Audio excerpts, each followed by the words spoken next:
하나님 말씀은 창세기 12장 1절에서 3절.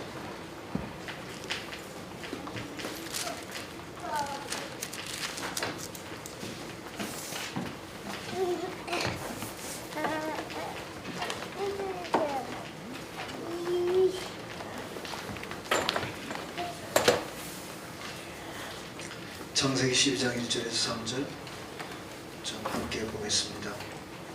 여호와께서 아브라함에게 이르시되 너는 너희 고향과 친척과 아버지의 집을 떠나 내가 내게 보여줄 땅으로 가라. 내가 너로 큰 민족을 이루고 내게 복을 주어 내 이름을 창대하게 하리니 너는 복이 될지라. 너를 축복하는 자에게는 내가 복을 내리고 너를 저주하는 자에게는 내가 저주하리니 땅의 모든 족속이 너로 말미암아 복을 받을 것이라 하신지라. 아멘. 오늘 좀 수요 예배 메시지 제가 조금 기도를 좀 하나님 앞에 다르게 하고 왔습니다. 무슨 말이냐면 좀 우리 성도들과 함께 하나님 앞에서 정말 하나님은 금년에 완벽한 축복을 준비해 놓으셨는데 우리가 정말 깨야 될 예 틀이 뭔지 또 우리가 준비해야 될 새 틀이 뭔지를 좀 진실하게 생각해 봐야 되겠다. 또 오늘 제 인생 스토리를 좀 얘기해 보려고 합니다. 지금까지 살아온 거. 그래서 좀 성도님들이 오늘 메시지 좀 보시면 좋겠다 하는 생각을 했습니다. 제 인생을 자랑하겠다는 것이 아니라 제 인생에 어떤 예틀이 있었고 그걸 어떻게 깨고 이 자리까지 왔고 앞으로 어떤 새 틀을 가지고 남은 인생을 살기 원하는지 좀 진실하게 얘기하고 싶어서 좀 기도를 다르게 해보았습니다. 사실 우리 임마누엘 원주 강원교회 약점이라기보다는 장점이기도 하죠. 지배당이다 보니까 주일 강단의 메시지를 본부를 탈 수밖에 없어요. 그러면 우리 교회의 흐름과 지금 역사하신 하나님의 응답을 보려면 두 개밖에 없어요. 새벽 강단하고 수요일 금요일 강단. 그것도 뭐 따로 하는 것도 아니고 사실은 본부에 흘러가는 메시지가 우리에게 어떻게 적용되고 성취되고 있는가를 이렇게 확인하면서 함께 가는 겁니다. 그래서 오늘 좀 영상도 잘 찍어놨다가 좀 성도들이 볼 수 있도록 담당 목사가 어떤 가슴을 가지고 교회를 섬기는지 좀 그런 부분에 대해서도 좀 이렇게 나눴으면 좋겠습니다.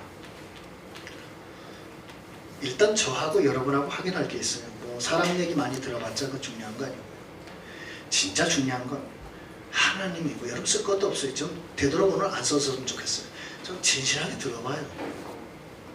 뭐 많이 썼잖아요. 그동안 인생 많이 썼는데 수십 년 썼으면 되지 뭐. 좀 진실하게 들어봐요. 제가 오늘 제 인생 살아온 얘기를 하면 되니까. 제 인생 써서 뭐 할 거예요. 저와 여러분이 정말 하나님 앞에서 확인해야 될 게 있어요. 뭘까요?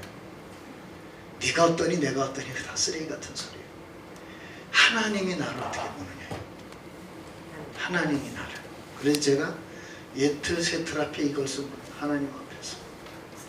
여러분 우리가 뭐 서로 쳐다보고 예틀 깹시다 다 소용없어요. 하나님 앞에서. 여러분이 하나님 앞에서 늘 확인해야 될 게 하나님이 나를 어떻게 불렀느냐. 그게 성경 구절 두 가지로 이번 주간에는 확인이 되셔야 돼요. 하나님이 여러분을요 복의 근원으로 불렀어요. 그러니까 여러분 망하면 다 망해요. 왜냐? 여러분이 복의 근원이기 때문에. 분명히 하나님이 아브라함 보고 그랬어요. 너를 축복하는 자 축복하고 너를 저주하는 자 저주하겠다. 그러면 성도 함부로 말하면 안 돼요. 맞잖아요. 우리가 김혜경 장로님한테 저 장로 왜 저래 이래버리면요 화를 내가 당해요. 왜? 저분을 축복하는 분을 축복하고 저분을 저주하는 분을 저주한다 했어요. 나는 우리 성도들이요 이런 서로의 소중함을 알았으면 좋겠어요. 맞죠? 여러분 복의 근원이라니까요. 교회가 잘못되는 건 내가 잘못돼서 그래요. 왜? 내가 복의 근원이 맞다면. 여러분 가정이 잘못되는 건 그 가정의 복의 근원인데 내가 문제인 거예요. 가족이 문제가 아닌 거예요. 여러분 정말 생각 잘 하셔야 돼요. 이거 얼마나 여러분 생각하고 있는지 모르겠는데 인정하시죠? 이렇게 불렀다는 거. 이게 일부예요. 하나님이 여러분을 불렀는데 이렇게 불렀어요. 여러분이 맨날 교회 안에서 성도 간에 신경이나 쓰고 뭐 사람 얘기나 하고 그럴 사람이 아니에요. 하나님이 여러분 이방인들과 임금들과 이스라엘 자손들을 위하여 택한 나의 그릇이라고 했어요. 여러분에게 최소 수준은 이방인들이에요. 무슨 말이에요? 불신자들. 네? 여러분에게 최고 준비해 놓은 영혼들은요, 이 땅에서 복음 없어 죽어가는 엘리트들이에요. 그리고 엘리트가 된 렘넌트들. 맞잖아요. 그리고 교회 안에 복음 모르고 율법과 종교 속에 죽어가는 이스라엘 자손들. 그들을 위해 뭐예요? 택한 그릇이라고 했어요. 잊으시면 안 돼요. 빨리 나를 점검해야 돼요. 나 때문에 사람이 살아나고 있는지, 사람이 죽고 있는지. 나 때문에 사람이 힘을 얻고 있는지, 힘이 빠지고 있는지. 나 때문에 사람이 자빠지고 있는지, 일어나고 있는지 확인해 볼 필요가 있어요.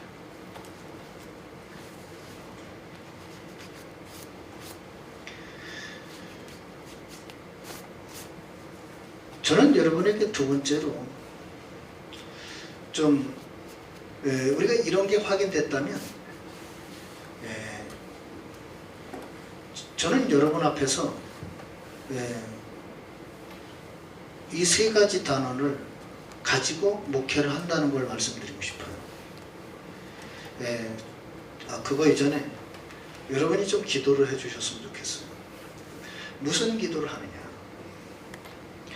여러분, 교회의 그릇이 누구 그릇인 줄 알아요? 목회자 그릇이에요. 여러분 정말 목회자를 기대해 주시고요. 저와 우리 부교육자들요, 이 교육자들 그릇이요, 교회 그릇입니다. 맞죠?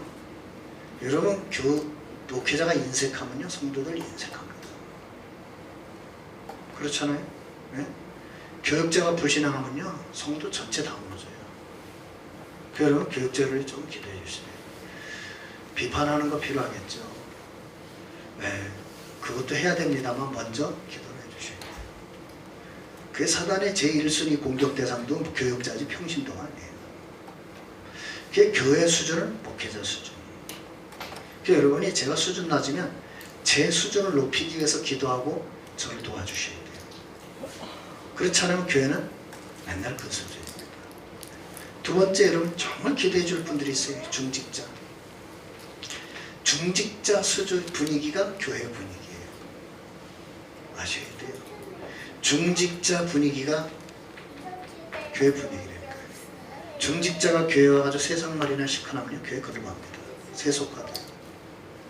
중직자들이 교회 와서 말씀 포럼하고 현장 이야기하고 함께 기도하고 이래버렸다. 교회는 금방 살아가요. 성도는 뭐예요? 아무것도 모르고 따라가요. 네? 무리들은 밥 준다 그러면 다 와요. 예수님 시대 사역의 초점이 무리가 아니었다는 거 아셔야 돼요. 오병이의 기적을 일으켰더니 5,000명이 모이고 난리가 났어요. 맞죠? 환난 오니까 어떻게 됐어요? 다 도망갔잖아요. 예수님이 십자가 진다 그러니까 제자들까지 도망갔잖아요. 근데 결국 남은 건 제자였어요. 여러분, 우리 모든 성도가 300제자가 되기 위해서 진짜 이 두 파트는 기도해 주셔야 돼요. 우리 성도들이. 다른 기도를 안 하더라도 이 기도를 하셔야 돼요. 그래야 여러분이 살아요. 맞잖아요. 네? 솔직히 말해서 목회자가 맨날 돈이나 밝힌다? 교회 안 됩니다. 저는요, 왜 우리 교회가 지금 100명의 한계를 못 넘어서서 300명을 못 갈까? 많은 걸 점검해봐요. 그래서 과감하게 들을게 얘기를 했어요. 100명이 모이는 데는 이유가 하나밖에 없어요. 100명의 그릇이에요. 맞죠? 그럼 100명의 그릇을 과감하게 깨야 돼요. 그래서 여러분이 조금, 저는 이 교회 담당 목사를 하고 있지만 제가 이 교회를 섬기면서 세 가지 시간표를 가지고 섬겨요. 첫 번째 시간표는 뭔지 아세요? 지금까지 2년 3개월, 2년 반은 보스의 역할을 했을지도 몰라요.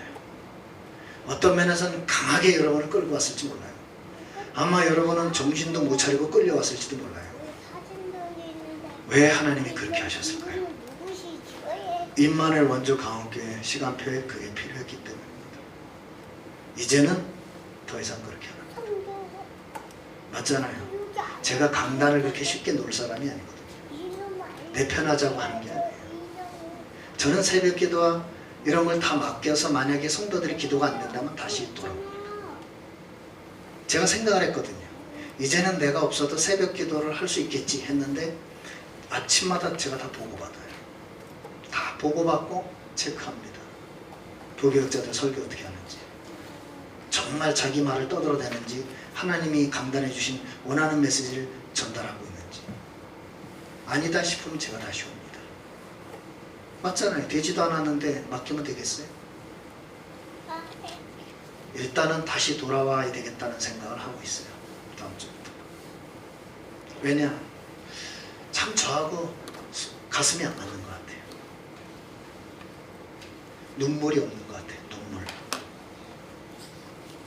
저는요 지금 여기 올 때도 지금 호주머니 이게 소금 가져왔어요. 왜 가져왔잖아요. 오늘 일하다 코피 쏟아가지고 혹시 또 오늘 예배드릴 때 쏟을까봐 소금 틀어막으려고 가져왔어요.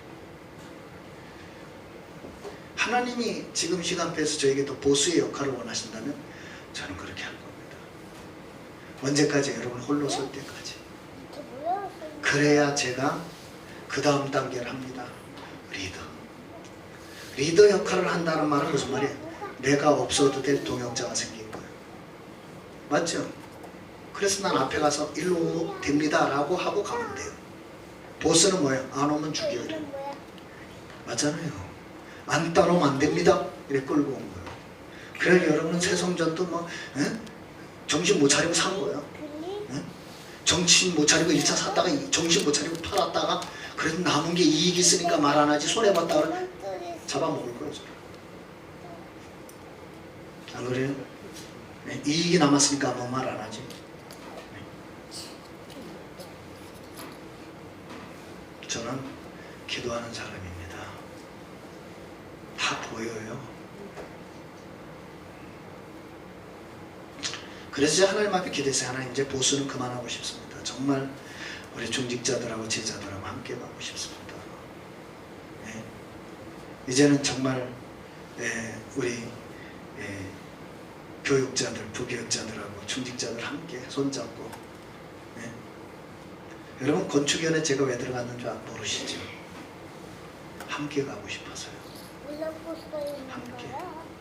십자가도 함께 지고 한국 속담에 백지장도 뭐예요? 맞들면 낫다 그랬잖아요. 종이 한 장도요. 종이 한 장도 서로 맞잡으면 가벼워요. 교회 건축이 누구의 이익의 장이 아니잖아요. 하나님 나라를 위한 건데 함께 가자고요. 근데 제가 꿈꾸는 저의 지도자로서의 방향은 따로 있어요. 제가 목회자로서요. 나는 정말 제가 없어도 되는 지도자가 됐으면 좋겠어요. 말을 못 알아들을 것 같아서 얘기하겠습니다. 지금부터 미국에서 제일 존경받는 대통령 누구예요? 몰라요? 링컨입니다.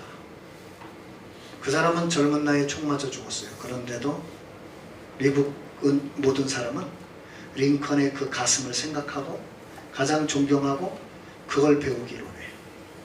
저는 그런 지도자가 됐으면 좋겠어요. 제가 없어도 이 교회가 더 힘있게 원주 강원도를 살릴 수 있는 그런 지도자. 바울은 자기의 죽음을 두려워하지 않았어요. 왜? 자기가 죽어도 로마 복음을 할 제자들이 있다는 걸 알았기 때문에. 맞죠? 예? 다윗은 성전을 못 짓고 죽는 것이 안타깝지 않았어요. 왜? 자기가 죽어도 성전을 지을 제자들이 준비되어 있다는 걸 알았기 때문에. 제 목표는 여기까지입니다. 그래서 우리 교회 300제자가 남고 3000제자가 남으면 저는 미련 없이 하나님의 부름을 받을 준비가 되어 있어요. 내가 여기서 아무리 먹고 잘 살면 얼마나 먹고 잘 살겠어요? 그거 다 쓰레기입니다. 네. 그래서 여러분 제가 좀 이 길을 갈 수 있도록 기도해 주시라. 제가 나서서 설치는 것도 중요하지만 저는 성도들 한 명 한 명이 다 전도자가 됐으면 좋겠어요. 맞잖아요? 네? 현장 목회라는 말이 무슨 말이에요? 한 명 한 명이 다 현장의 사령관이 되고 맞잖아요. 현장 살리는 파수꾼이 돼야 된다고요. 한 사람에 의해서 뭐 이리 갔다 저리 갔다 그러는 거예요. 자, 그러려고 하니까 이 틀이 문제거든요. 그래서 우리가 지금 3명을 좀 체크를 해보겠습니다. 여러분도 한번 오늘 체크를 해보세요. 일단 뭐 그렇게 쓰지 말라 해도 악착같이 쓰시는데 쓸 게 뭐 있다고 그랬더니 아브라함. 들으면서 잘 생각해 보세요. 하나님이 아브라함을 부르셨어요. 맞죠? 그걸 보고 은혜라고 합니다. 자격 없는데 부름을 받았어요. 그러면 여러분이 생각할 게 있어요. 아브라함을 왜 부르셨을까? 일단은 아브라함의 부르신 이유는 아브라함 때문이 아닙니다. 하나님이 아브라함을 부르신 이유는 하나님이 아브라함을 통해서 하시려고 하는 절대 계획이 있었기 때문이에요. 맞죠? 맞아요. 하나님이 여러분을 이 교회에 부르시는 이유는 여러분이 잘나서가 아니에요. 하나님이 여러분을 통해서 하고 싶은 절대 계획이 있는 거예요. 여러분은 그걸 안 찾잖아요. 뭘 하고 안 하고에 신경이 많지. 내 교회 간데 할 일도 없고. 그럼 신앙생활 안 합니까? 아니잖아요. 어떤 면에서 하나님의 절대 계획을 찾는 게 가장 중요한 일 아닌가요? 와서 조금 헌신하고 봉사했다 회복 가치가 있어요. 그게 절대 계획하고 안 맞는다면 어떡할 거예요? 할수록 손해인 거예요. 차라리 어떤 면에서 겸손하게 정말 하나님 나를 이 교회에 보내셨는데 이 교회에 나를 보내신 하나님 절대 계획이 뭡니까? 그거 발견하는 순간 생을 걸어요. 맞잖아요. 왜 일 대충 하는 줄 아세요? 절대 계획이라고 생각 안 하기 때문에. 나는 부교육자들 왜 일 대충 하고 쉬는 거 좋아하느냐? 이해합니다. 절대 계획이라는 걸 몰라서 그래요. 알면요 소홀하게 할 수가 없어요. 소홀하게 할 수가 없어요. 자, 그럼 여러분 알아야 돼요. 이유를 하나님은 이유를 가지고 아브라함을 불렀는데 놀라운 사실은 아브라함은 하나님이 자기를 부르신 이유를 몰랐다는 거예요. 그래서 갈 바를 알지 못하고 그냥 말씀을 따라갔어요. 왜냐? 원래부터 믿어오던 하나님. 이 말이 무슨 말인지 모르죠. 여러분, 아브라함이 무슨 족속이요? 노아 이후에 세 아들이 있었습니다. 셈, 함, 야벳. 물어볼게요. 어느 족속을 통해서 언약이 전달됐죠? 셈족입니다. 아브라함이 무슨 족이에요? 셈족이에요. 그러니까 하나님은 아무 데서나 사람을 택하는 게 아니에요. 하나님은 셈족 대열에 있었던 아브라함을 선택하신 거예요. 여러분이 이게 중요한 거예요. 우리 교회가 전도가 된다 안 된다? 그 말 자체 틀린 거예요. 그거는 사람이 전도한다는 뜻인데 맞잖아요? 여러분이 전도할 사람이 되면 하나님은 전도 대상자를 붙여요. 그래요 안 그래요? 여러분이 구원의 행복을 누리면 구원의 행복을 누려야 할 사람을 붙인다니까요. 여러분이 제자가 되면 제자를 붙이신다니까요. 아나니아야 무슨 말이에요? 그 말 하기 전에 붙인 말이 있어요. 그때에 다메섹에 아나니아라 하는 제자가 있더니. 맞아요? 전도를 우리가 설득합니까? 아닙니다. 주께서 루디아의 마음을 여사 바울의 말을 충족케 하신지라. 보십니까? 그러니까 뭐 교회가 전도가 되냐 안 되냐 거짓말입니다. 그거 틀린 말이에요. 우리가 전도할 준비가 안 된 거예요. 그러니까 전도 대상자를 안 붙이시는 거예요. 이틀부터 빨리 깨야 돼요. 그래 이건 지금 쓰고 생각할 게 아니라 여러분하고 저하고 정말 가슴을 열어놓고 진실하게 얘기해야 된다니까요. 하나님 앞에서. 맞지요? 왜 하나님이 300제자를 안 보내느냐? 300제자를 담을 그릇이 안 돼요. 맞잖아요. 저는 제 자신부터 돌아봤어요. 그릇이 안 돼요. 셈족이라고 하는 언약의 대열에 서 있는 그 대열에서 아브라함을 택합니다. 왜 택했을까요? 아브라함은 몰랐는데 하나님은 기준을 가지고 계셨어요. 그게 느헤미야 9장 7절 8절이고 그게 느헤미야 9장 7절 8절. 느헤미야가 어떤 시대 사람이야? 포로 시대 사람입니다.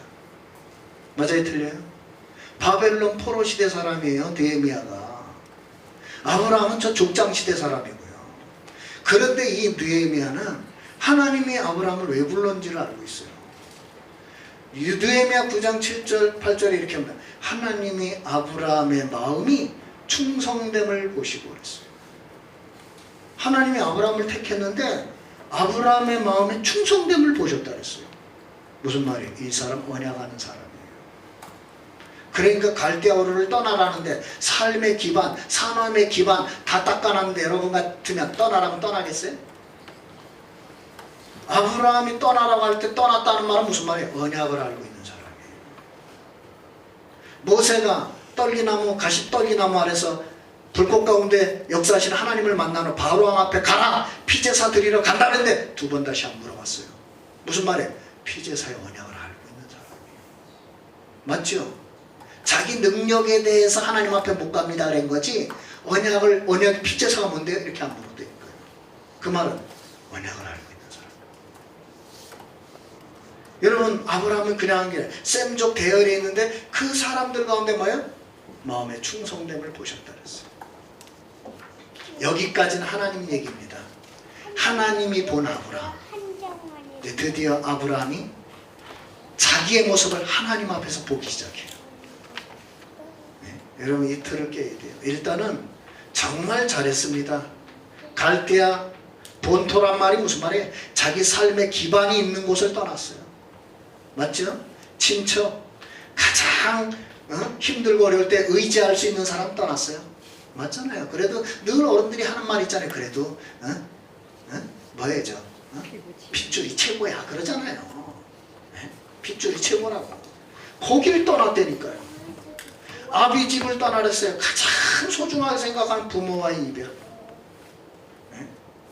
이것을 떠날 정도로 아브라함은 언약을 알고 있는 사람. 그런데 갈대아를 떠나면서 치명적인 실수를 했어요. 뭘까요? 롯을 데리고 떠납니다. 무슨 말이에요? 마지막 육신의 끈을 놓지 않는 거예요. 이게 무슨 말입니까? 결국 아브라함은 다 버리고 떠난 것 같았는데 숨은 불신앙을 감추고 간 거예요. 맞죠? 숨은 불신앙을 감추고 갔어요. 그럼 여러분 우리 생각할 게 있어요. 하나님이 속으십니까? 안 속아요. 여러분이 하나님을 속일 수 있다고 생각하면 착각입니다. 예배를 드려야 된다에는 핑계 이유가 없어요. 드려야 되는 거예요. 맞죠? 네? 아브라함의 숨은 불신앙이 들켰어요. 누구 때문에? 롯.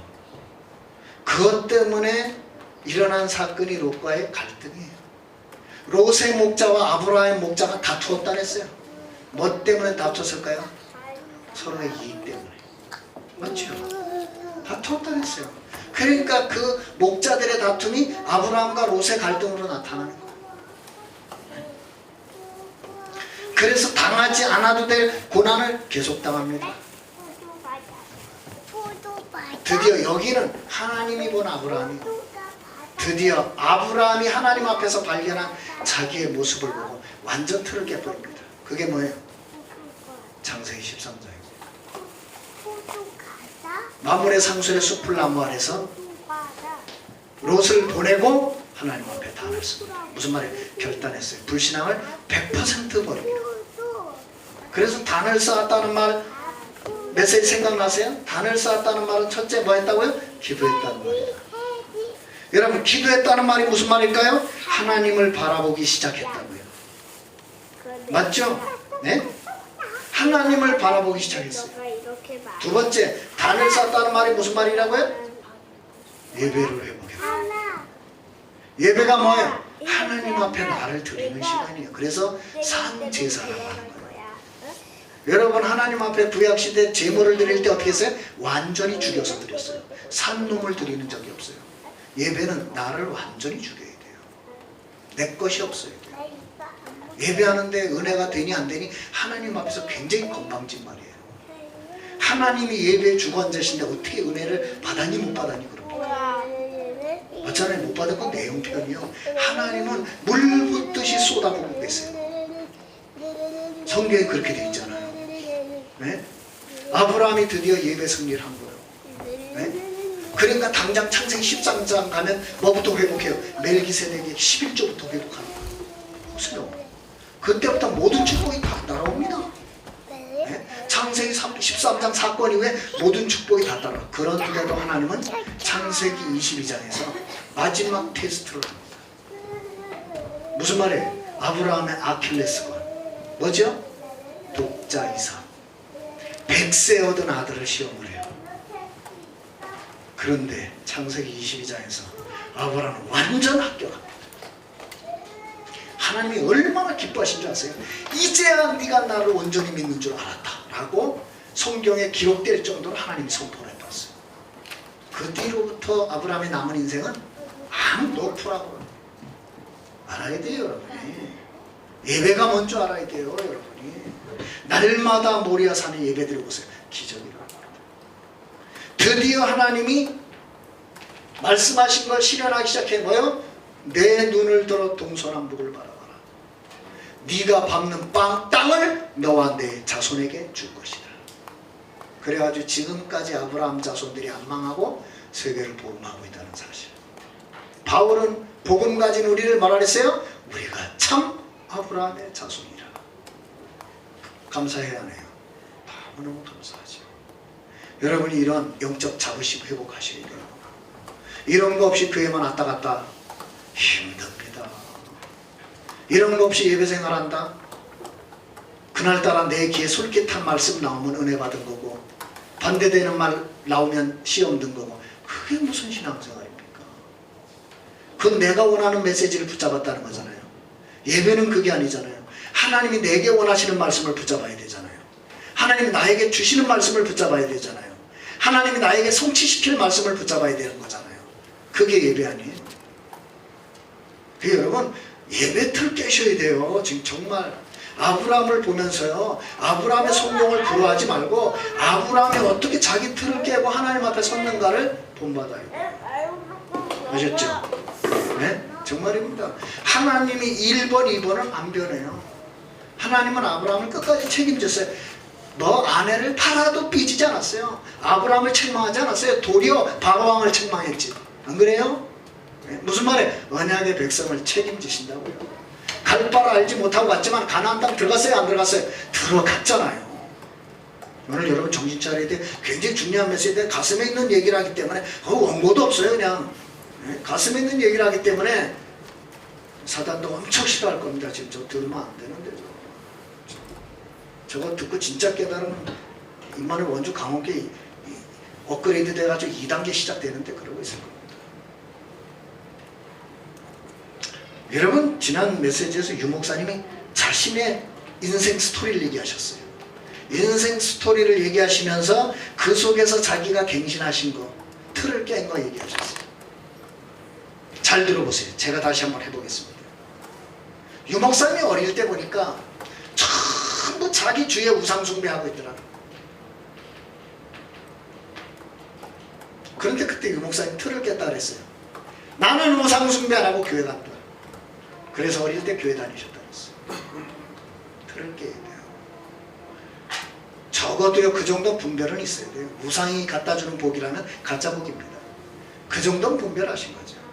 아니 하나님 살아계신데 우상을 섬기냐. 자기는 교회를 택했다 그랬어요. 그래가지고 교회를 가봤더니 전부 세상 말만 하더라는 거예요. 세상 말 뭘까요? 돈 없다, 힘 없다, 죽겠다, 어렵다. 네? 교회 갔더니 세상 말만 하더랍니다. 네 집사정 어떻게 약갔대, 누구는 뭐 어떻게 됐대, 뭐가 어떻게 됐대. 그래서 틀을 깨셨답니다. 말씀만 하기로. 하나님의 말씀만 붙잡고 말씀만 듣고 말씀만 포럼하기로. 잘 보세요. 일부 예배 때 서론에 자신의 인생 스토리를 길게 얘기하셨어요. 자기식 인생 어떻게 틀을 깨셨는지. 왜 얘기했을까요? 너희도 너희 인생 돌아와라 이 말이에요.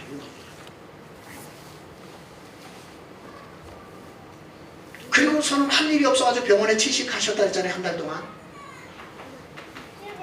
병원에 갔더니 그 의사가 치과 의사였는데 얼마나 자기를 무시하는지 한 달 만에 그만두셨다 그랬잖아요. 네? 배우지도 못한 것이 공부도 못한 것이다. 얼마나 무시당했는지. 근데 그때 그 의사가 밉거나 그런 게 아니라 자기를 깨달았다죠. 공부 제대로 해본 적이 없는 자신. 그래서 그때 한 달 만에 그걸 그만두고 뭘 시작했다고요? 진짜 공부를 시작했다. 사람 살리는 진짜 공부. 그래서 어디 갔다고요? 신학교 갔다고요. 여러분이 좀 정말 여러분 인생하고 이렇게 겹쳐서 비교해 보세요. 세 번째 제 인생 얘기할 거니까. 그래도 신학교 갔더니 신학이 아니고 전부 세속학이고 인학이더라 이 말이요. 네? 사람 살릴 생각은 안 하고 전부 신학교 갔더니 엉뚱한 짓만 하고 네? 여전히 세상 것이 기준이 돼가지고 그러고 있더라 이 말이에요. 그래서 뭐 하기로 하셨다고요? 나만이라도 난 전도운동만 하겠다. 그래서 신학교 졸업할 때 말했어요. 또 한 사람의 목사가 아니라 나만이라도 성경이 말하는 전도운동 하겠다.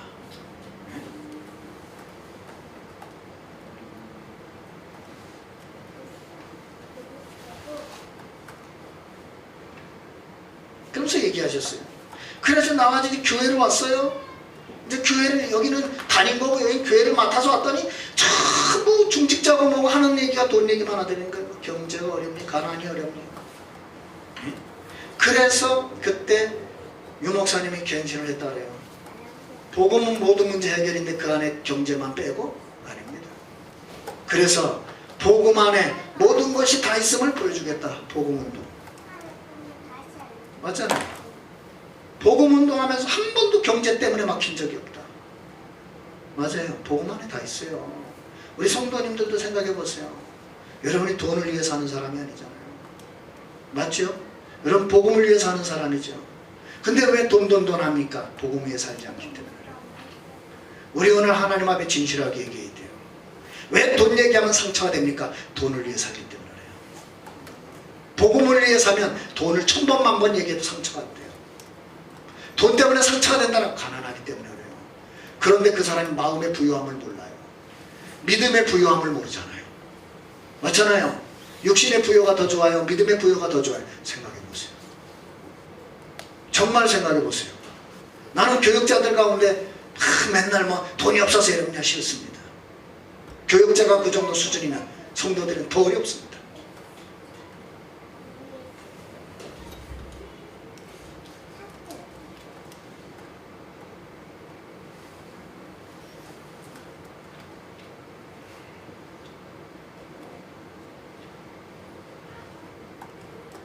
제가 왜 가만히 있냐. 우리 집사람 돈 얘기하지 말라 그랬는데 또 해가지고 또 벌금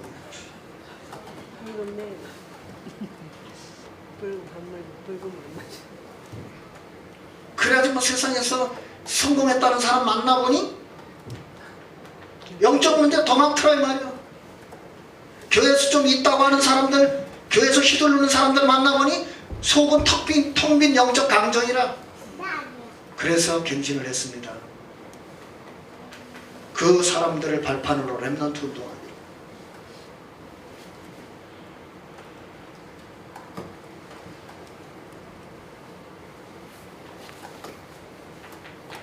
그래가지고 한국교회 세계교회를 보니까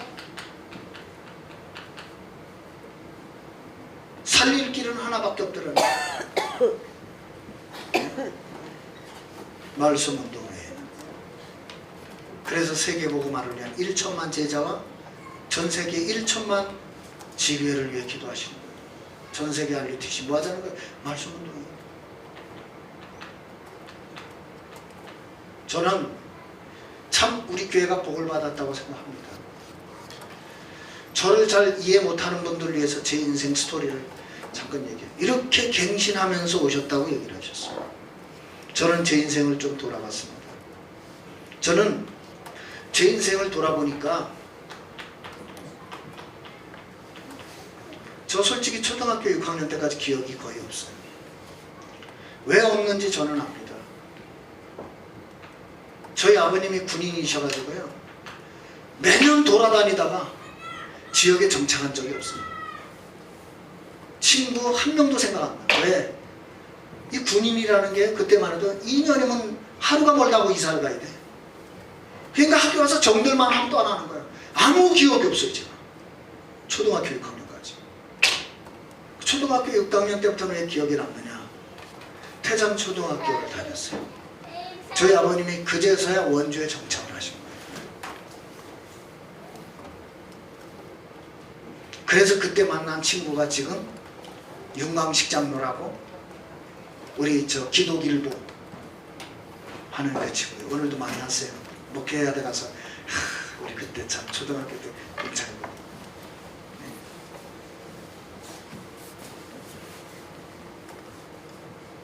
어릴 때서 생각나는 거 하나밖에 없어요. 찢어진 가난.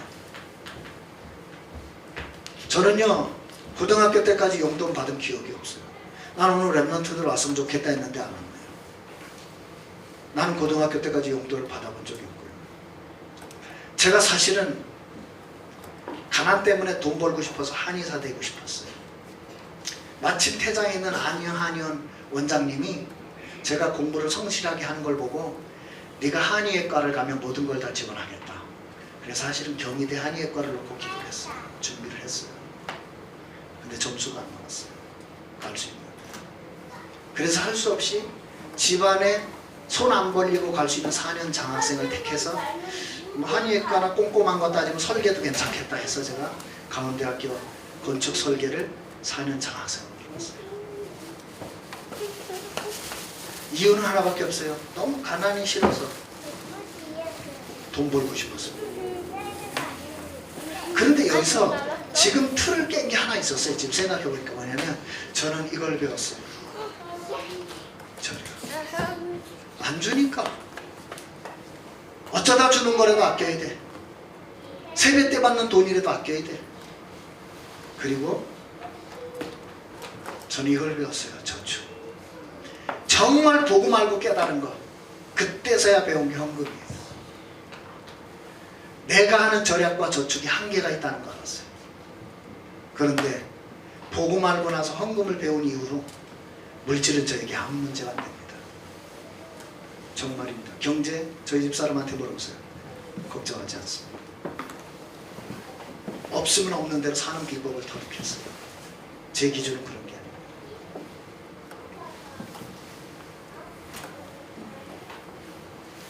더 하나 갱신을 한 게 있어요. 이때 기업 때문에 제가요 유대인의 경제에 대한 책을 엄청나게 봤어요. 오늘도 목회대학원에서 재미난 얘기를 하셨어요. 유 목사님. 앞으로 중앙 탈피 시대가 오기 때문에 우리 청년들이 부동산 공부를 좀 했으면 좋겠다라고 얘기하셨어요. 앞으로 교회는 도시에서 떠나야 된다. 왜냐? 도시에서 다 떠나는 시대가 온다. 선진국일수록 대도시가 없다. 거의 모든 도시가 균형 있게 발전했다. 그래서 우리나라 아직도 후진국이다.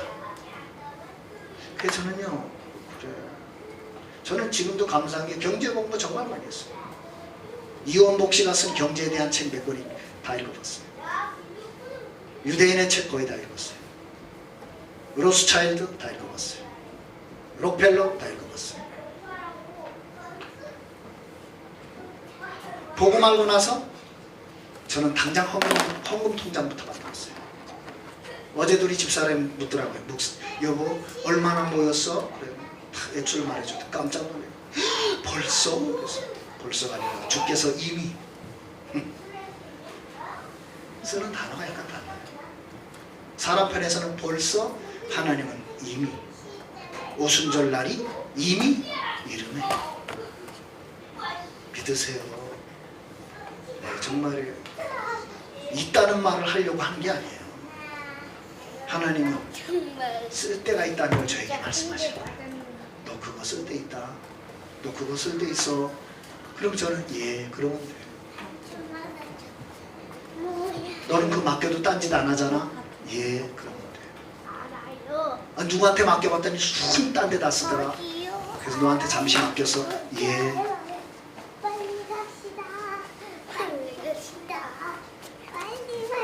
저는요 과외를 해본 적이 없어요. 그 중고등부 때를 돌아봤거든요. 원래 초등학교 때는 그죠. 내가 학교가 좀 눈치가 있잖아요. 선생님들이 공부 잘하는 애를 좋아한다는 거 알았어요. 정말 저는 중고등학교 생활에 후회가 없어요. 왜? 다 해봤기 때문에. 오해하지 말고 그래서 1등도 해봤고요. 전교에서도 내노라는 숫자 안에 들어갔어요. 제가 원주고등학교 제때 시험도 와서 들어갔거든요. 제가 시험 보고 나올 때까지 담임선생님 눈밖에 기다리고 계셔. 나오니까는 저한테 물은 말씀이 어떻게 해? 어떻게 가능하겠냐? 그러시더라고요. 뭔 말인지 아시죠? 저는 참 이때 그 집안 형편 나올 거 이래서요. 공부만이 내 살 길이라는 거 알았어요. 공부에 말씀드린 것 같아요. 이렇게 갱신했다고요. 지금 생각해보니까 요거 때문에 잘못된 게 하나 있어요. 제 별명이 노력파였거든요. 머리가 나빠가지고. 그래서 제가 지금도 학력고사 볼 때 수험표를 지금 앨범에 갖고 있는데 머리가 빡빡이에요. 빡빡 갖고 마지막 순간까지 최선을 다하고 난 학력고사 본다. 그래가지고 수험표에 사진이 빡빡이라니까요. 그 정도는 노력파였어요. 그래가지고 여러분, 제가 진짜 몸부림을 쳤는데 한의학과가 뭡니까?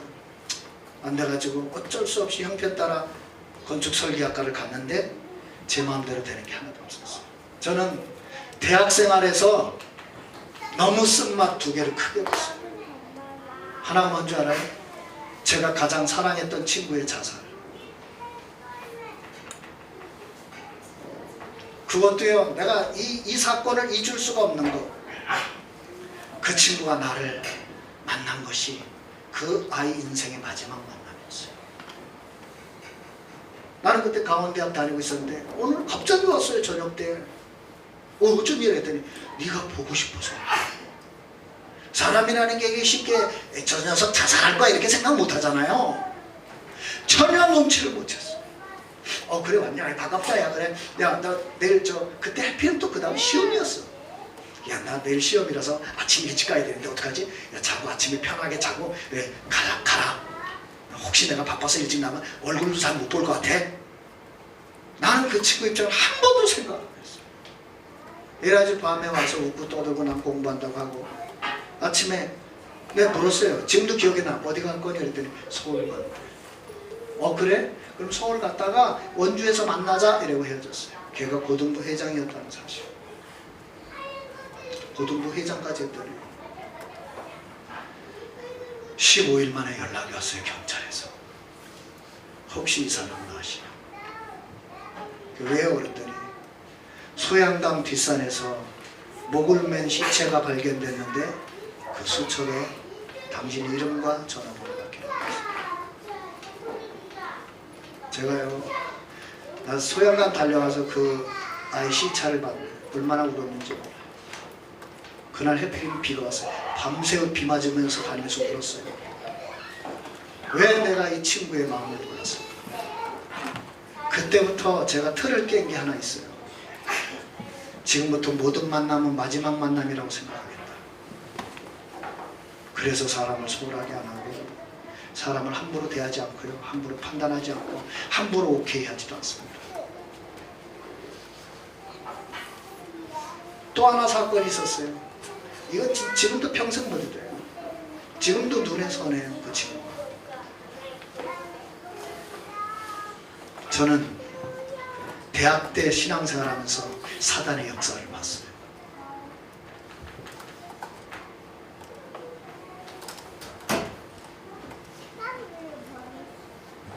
그래서 저는 결단했어요. 그 틀을 깬 게 신학가기로.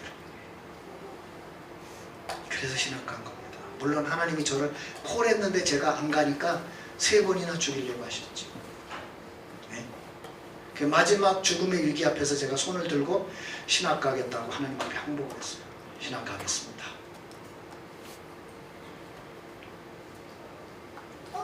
그래가지고 신학을 갔어요. 정말 어떻게 보면 잘 나갔어요. 왜냐? 교회에서도 인정받았죠. 사람한테도 인정받았죠. 모든 게 잘 풀렸어요. 근데 하나님은 그 길이 네 길이 아니라고 말씀하셨어요.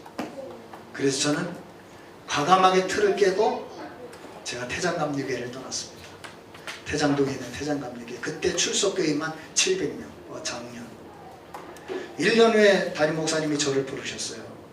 박상현 목사님께서 식사하자 그러면서 1년 후에 만났더니 이렇게 말씀해. 돌아와라. 내가 너를 후계자로 지명하고 있다. 이제 돌아와라. 그래서 제가 분명히 말씀드렸어요. 목사님, 지금까지 목사님 저를 길러주신 은혜 평생 잊지 않겠다. 그리고 주님 앞에 서는 그날까지 제가 목사님의 제자였다는 거 잊지 않겠습니다. 그리고 목사님의 자랑이 되도록 전도자의 길을 가겠습니다. 그리고 사랑했어요. 제가 꼭 찾아뵐 겁니다. 지금 저기 계시거든요. 저는 참 그때 제가 가는 길이 직업이 아니라는 거 알았어요. 그래서 전도자의 길을 가기로 다 내려놨어요. 어느 정도냐? 여러분, 저는 그 교회에서 어느 정도 인정받았느냐? 1년 만에 제 사례를 100% 인상해줬어요. 보너스 600%. 여긴 보너스 안 주잖아요. 제가 부교역자인데 그 교회에서 보너스 600% 받았어요. 사례 100% 인상. 부교역자인데 250만 원 받았어요. 전도사님들. 그게 무슨 말이에요? 인정받았다고요. 근데 하나님이 원하는 게 아니라는 걸 알았어요. 저는 복음을 알고 나서 과감하게 거기를 내버리고 다락방 전도운동으로 들어왔어요. 후회하느냐? 털끝만큼 후회 없습니다. 그런 과정이 없었다면 제가 오늘 여러분 못 만났을 텐데. 맞죠? 큰 교회 섬기면서 좋은 차 타고 배불리고 살고 있겠죠. 저에게 별로 가치 없다고 생각했어요. 그런데 그래서 다락방 전도운동을 들어왔는데 들어왔어요. 그런데 하나를 발견했어요. 정말로 각인뿌리 체질 안 된 사람들의 신앙생활이 얼마나 힘든 것인가. 복음 가지고 복음 안에 들어오는 교회 성도들의 갈등이 너무 많다는 걸 알았어요. 너무 많더라고요. 아니, 복음 안에 교회는 천국인 줄 알았더니 천국은커녕 지옥 비슷하더라고요.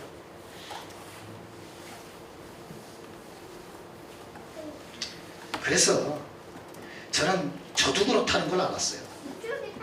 그래서 하나님 앞에 조금 갱신하기로 했어요. 뭐냐? 정말 내가 많은 일을 하는 게 아니라 이때까지만 해도 많은 일을 하겠다고 야망이 있었거든요. 제 꿈이 원래 감리교회에서 부흥사였거든요. 네? 부흥 집회도 몇 번 갔다 왔어요.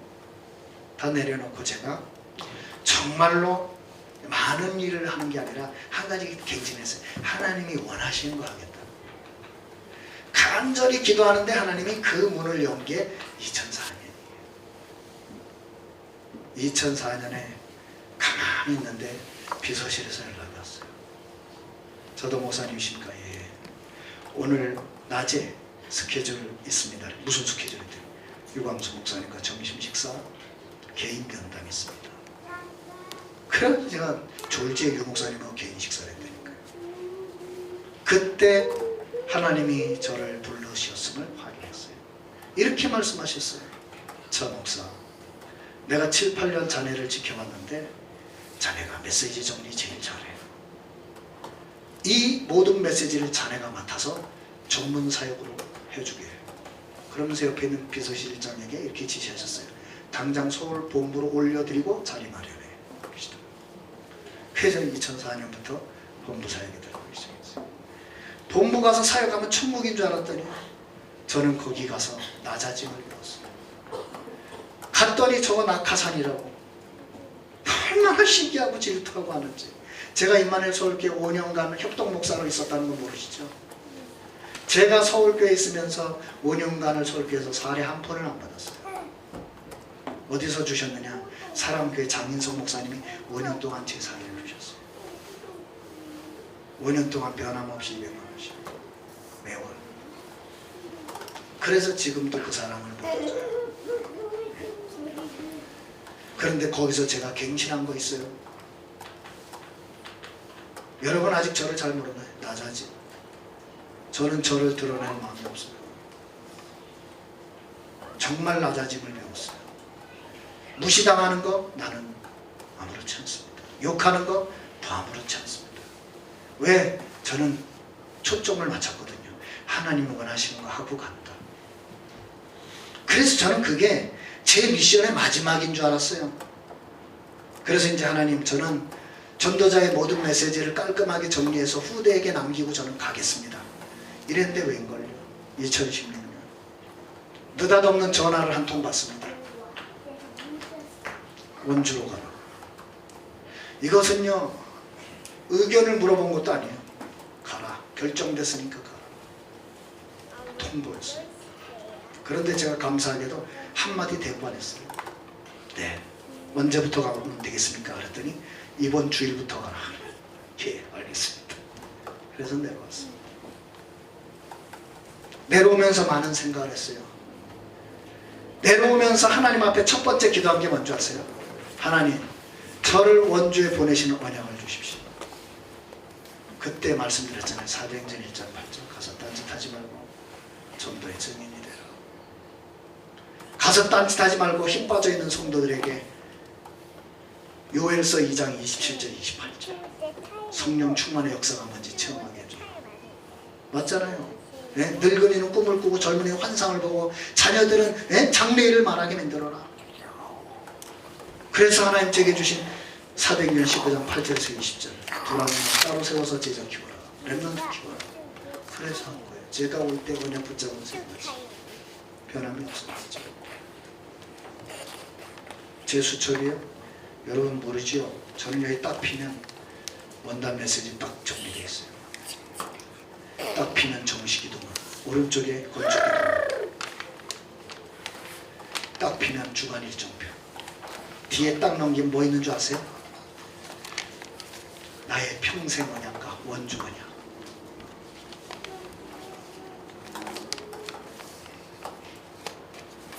이 뒤에 뭐 있는 줄 아세요? 여기 왜 색깔 있는 게 있는 줄 아세요? 여기 뭐가 있다 이거예요. 다락방 말씀운동 흐름 처음부터 지금까지. 그거 넘기면 뭐 있는 줄 아세요? 강원도에서 유목사님 하신 집회 말씀운동 흐름. 그대 뭐 있는 줄 아세요? 여러분의 이름. 그대 뭐 있는 줄 아세요? 제가 기도하는 평생 동역자들의 기도 대상자예요.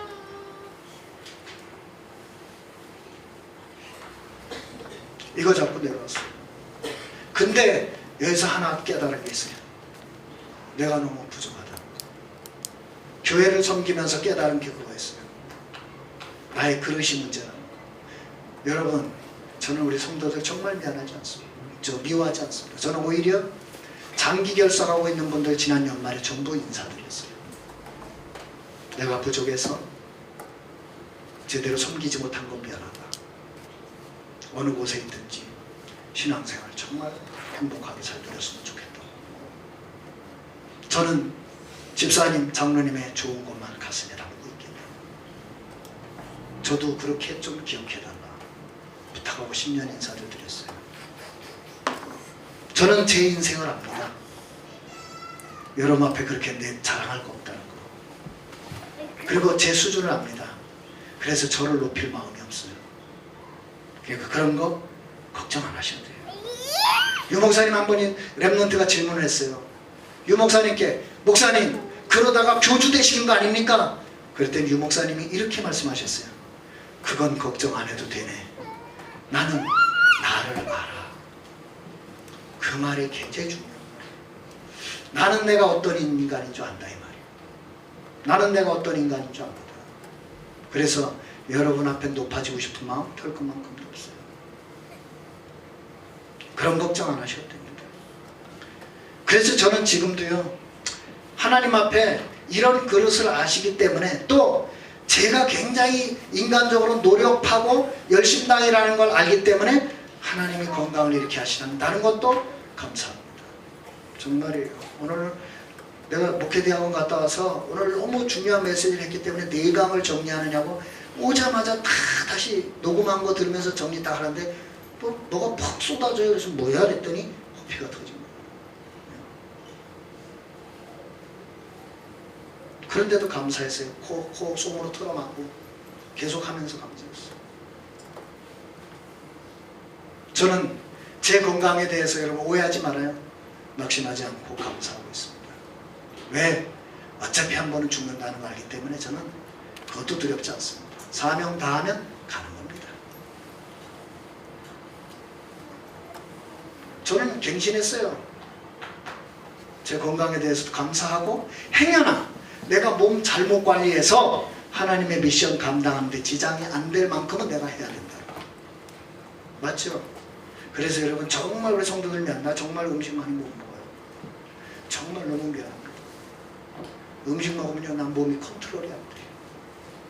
그래서 난 여러분하고 밥도 많이 먹어 드려야 되고 어디도 많이 놀러가 드려야 되는데 솔직히 말하면 밥 많이 먹을 그릇도 못 되고 놀러갈 시간도 없어요. 그거는 우리 김 목사님하고 부교육자들하고 많이 하세요. 제가 다 이해할게요. 저를 대접하는 걸로 알겠습니다. 그래서 어떤 때는 너무너무 미안해요. 네? 내일도 어느 중직자분을 만나 식사하기로 했는데 나는요 가슴이 많이 먹으라고 그러는 것도 부담스러워요. 저희 집사람한테 물어보세요. 저는 거의 하루에 한 끼 먹습니다. 이해하세요. 제 팔자가 그래서 그래요.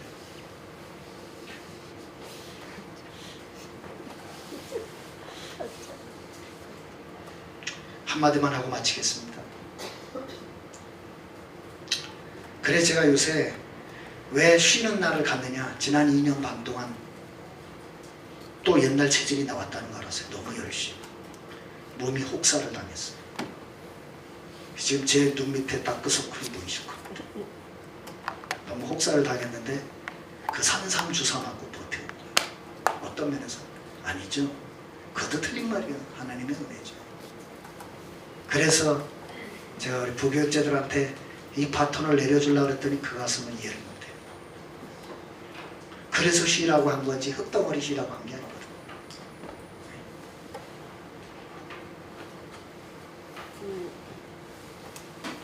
저는 사람을 지금도 찾습니다. 언약이 통하는 제자. 바라만 보고 있어도 가슴이 통하는 제자. 어제 서울의 중요한 장로님한테 연락이 왔어요. 이분이 어느 정도 바쁜 줄 알아요? 카톡을 보내도 보실 시간이 없으세요. 답장을 그렇게 쓰셨어요. 목사님이 카톡을 보내주셔도 이것을 볼 시간조차도 사실은 없습니다. 그러면서 끝에 썼어요. 그러나 목사님, 제가 목사님 사랑하고 존경하는 거 아시죠? 입당 예배 때 꼭 제가 가서 직접 뵙겠습니다. 그러나 항상 기도하고 있다는 거 잊지 말아주세요. 그런 제자. 저 그런 눈물이 통하는 제자. 그래서 저는요, 제 남은 생에 몇 년을 살지 저도 모르겠어요. 그러나 남은 생에 2개는 확실히 하고 가려는 겁니다. 첫 번째, 렘넌트. 그래서 저는 금년에 사실 제가 성격이 주보를 만드는 거 놓을 사람이 아닙니다. 내가 완전 내려놔 알아서 만들으라고 그랬어요. 그런 거 신경 쓸 시간 없다. 저는 렘넌트 키우는 일이에요. 어린. 또 하나 있습니다. 우리 후대에게 올바른 교회 남겨줍니다.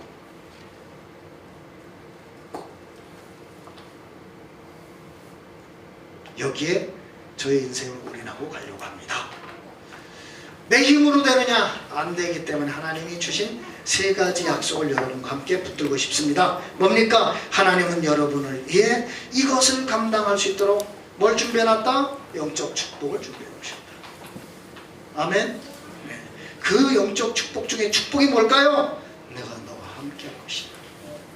맞죠? 네? 렘넌트 7명의 승리의 비길, 내가 너와 함께 있으리라. 오늘 포럼 없어요. 그냥 끝나고 바로 가세요. 가셔서 여러분의 인생 스토리를 한번 하나님 앞에, 왜? 포럼에 보니까 또 다 꾸며. 집에 가셔서 여러분 인생 스토리 한번 써봐요. 어릴 때부터 지금까지 하나님이 여러분을 향한 언약의 여정이 어떻고 어떤 은혜 가운데 살아, 이제 남은 생을 어떤 사명으로 살아야 되는지. 맞잖아요.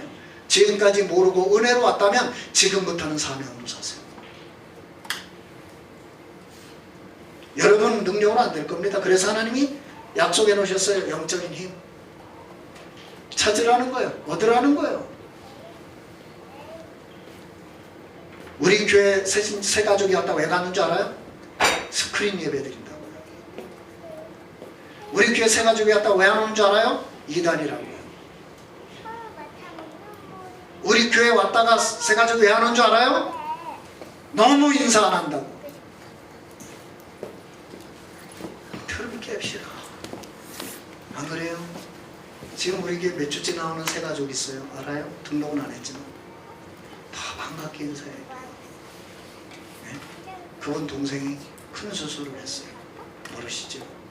네? 여러분 오늘 재현이가 수술을 했어요. 모르시죠?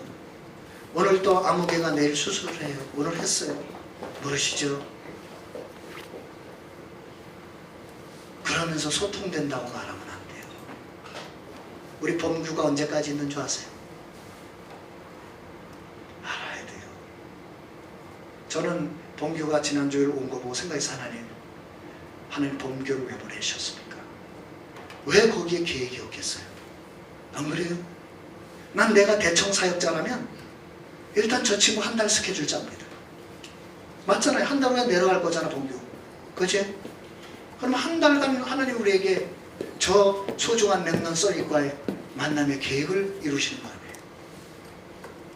우리는 집 밖에 몰라요. 그래서 300명이 들깨셔야 돼요. 네? 정말이에요. 잘하는 사람은 내팽개 쳐도 안 삐집니다. 나는 우리 교회 보면서 놀란 거 많아요. 아직도 수준이 삐지는 수준이면 원주 못 살립니다. 아직도 성도 간에 갈등이 있다? 원주 못 살려요. 맨날 집안 싸움 하는데 누굴 살립니까? 안 그래요? 과감하게 넘어서야 돼요. 과감하게 틀 깨셔야 돼요. 상처 틀림없이 복음 못 누리고 있다는 얘기예요. 맞잖아요. 복음 누리면 상처 안 보입니다. 오히려 상처 때문에 감사합니다. 그게 복음 누리는 도구가 됐기 때문에. 목사님 강단에서 그런 말씀하십니까? 못 넘어섰다는 거예요. 말한 놈도 잘못된 놈이지만 그거 듣고 눌리는 사람도 잘한 건 아닙니다. 맞잖아요. 깨야 돼요. 틀을. 그 안에 다 준비해놨다니까. 영적인 축복, 영적인 힘. 그래서 어디까지 가라고 그래요? 영적 서밋. 영적 서밋이 뭐예요? 렘넌트 7명 생각해보세요. 요셉이 아버지 야곱의 사랑을 받고 살다가 느닷없이 노예로 갔어요. 아무 상관이 없어요. 그게 영적 서밋이에요. 여러분 노예를 얼마나 잘했는지 가정 총무됐는데 누명쓰고 감옥 갔어요. 아무 상관이 없어요. 그게 영적 서밋이에요. 다니엘이 총리를 끝내주게 하고 있는데 모함을 받아서 사자굴에 들어갔어요. 상관이 없어요. 그게 영적 서밋이에요. 바울이 로마 복음하겠다고 로마 가는데 풍랑 만났어요. 아무 상관없어요. 그게 영적 서밋이에요. 뭔 걸림돌이 그래 많으십니까? 아무 상관이 없어요. 노 프라브로. 아멘 하세요. 정말 예수는 그리스도 모든 문제 해결자. 여러분이 그 안에 있다면 여러분 못 이겨요. 우리 교회 못 이깁니다. 괜히 교회 걱정하는 것처럼 하는데 거짓말하지 말아요. 교회 걱정하는 게 아니잖아요. 교회에 대한 불신앙하고 있는 거잖아요. 교회에 대한 믿음 고백한다면 걱정이 안 됩니다. 맞죠? 하나님의 역사가 기대가 되지. 하나님의 역사가 기다려지지. 어떻게 걱정이 됩니까? 불신앙이라 그래요. 차목사를 조금이라도 사랑한다면 차목사에게 역사할 하나님의 역사를 기대하지 나 때문에 낙심하지 않습니다. 그래요. 다시 말씀드려요. 저 인간입니다. 제가 신이라면 여러분 필요 없어요. 제가 인간이기 때문에 여러분과 함께 가야 돼요. 안 그래요? 제가 얘기했잖아요. 나 보수 싫다고요. 이만큼 했으면 됐지 더 이상 뭐 어떻게 해요? 몸이 이 지경 되도록 했으면 됐지 뭘 더 해요? 이제는 정말 중직자들과 제자들과 함께. 그래서 뭐예요? 전 성도가 초대교회처럼 각자 있는 현장에서 사령관으로, 파수꾼으로, 맞죠? 십주인으로, 보호자로, 동역자로 그렇게 가면 됐지. 뭐가 더 필요합니까? 안 그래요? 예? 오늘 집에 가셔서 사람 틀 내려놓고 하나님 앞에서 내 인생 스토리 돌아보면서 정말 내가 2019년 깨야 될 예틀이 뭔지 스토리를 한번 적어보세요.